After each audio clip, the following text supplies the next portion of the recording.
Oshawa had the floor. Member from Oshawa.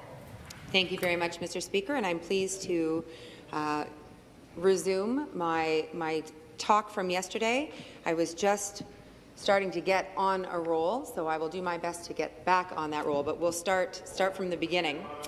I'm pleased, I'm glad that the members from the opposition have something to sing about, but here we are debating Protecting Students Act, so that's where I'm going to begin. This Act, Bill 37, amends the Ontario College of Teachers Act, as we've heard. It's based on 49 recommendations from the Lesage report. It essentially makes the disciplinary process for provincial teachers more clear and transparent. I was glad to have had the opportunity yesterday to speak at length, and I would like to reiterate that we support this necessary piece of legislation.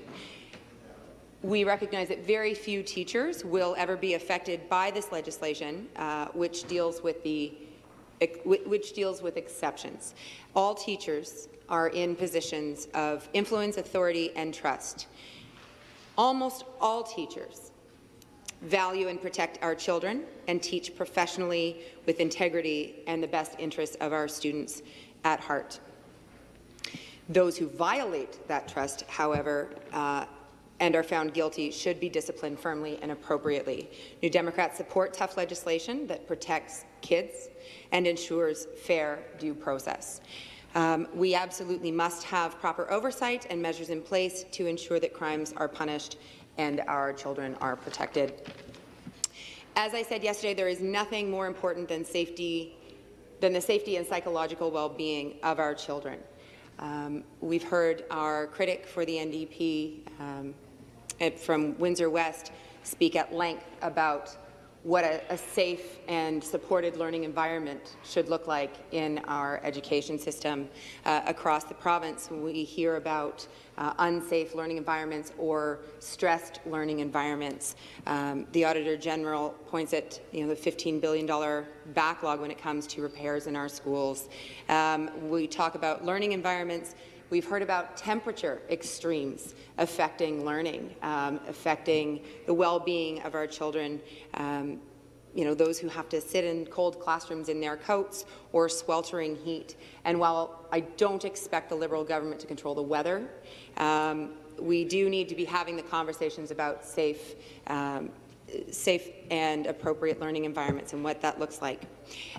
Also, when it comes to safety equipment, when it comes to appropriate learning materials, I had the opportunity yesterday to mention that where there are funding gaps, oftentimes our teachers reach into their own pockets and do their best to offset that. That I have never met a teacher who will let their children go without, whether that is art supplies that need to be replenished, whether that is new shoes when they outgrow their own, whether that is granola bars for snacks, whether that is pencils, backpacks. All of this we do our best. Children who can't go on field trips for financial reasons. I have met so many teachers who do their best to ensure that that child has the best education that they can. That is not just protecting students. Obviously, those aren't safety things, but that is protecting their best interests and doing their best to safeguard their potential. So one of the things with this bill that is called the Protecting Students Act is not what's in it, which we support, as we've talked about, and I spoke at length yesterday, but what isn't in it.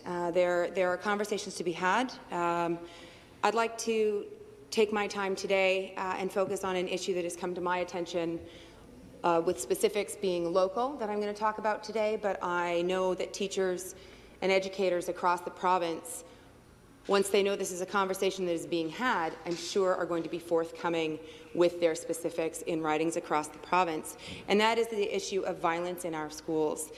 Bill 37 chooses to omit that in this. As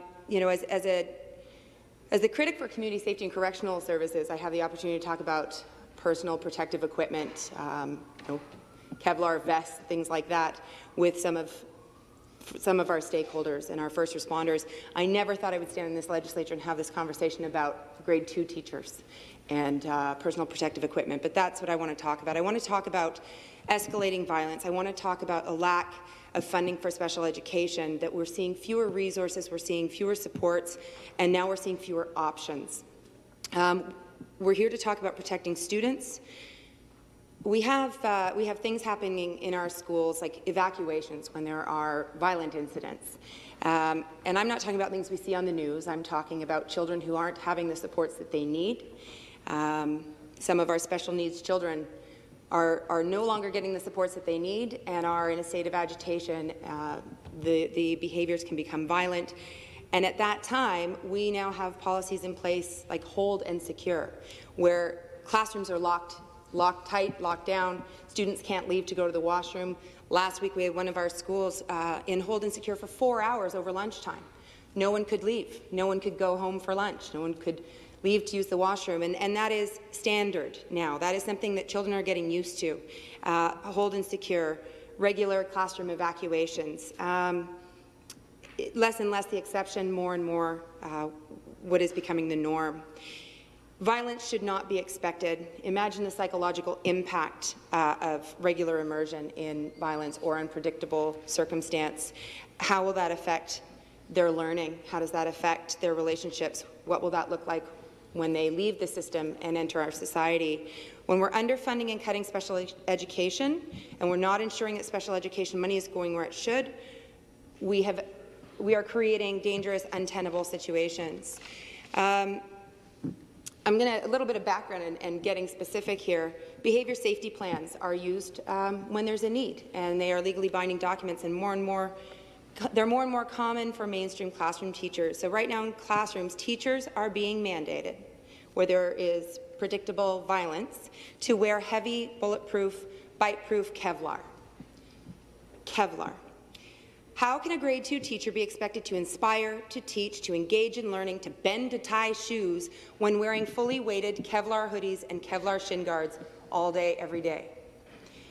If it's dangerous enough for Kevlar in our classrooms, how can we ensure that our kids are safe? I would say that we can't. Children who are so unsupported by the system that they are consistently agitated and violent are not getting the supports or education that they deserve. How is that protecting students? Children whose learning is regularly interrupted by evacuations or violent behaviours are not getting a safe and secure education.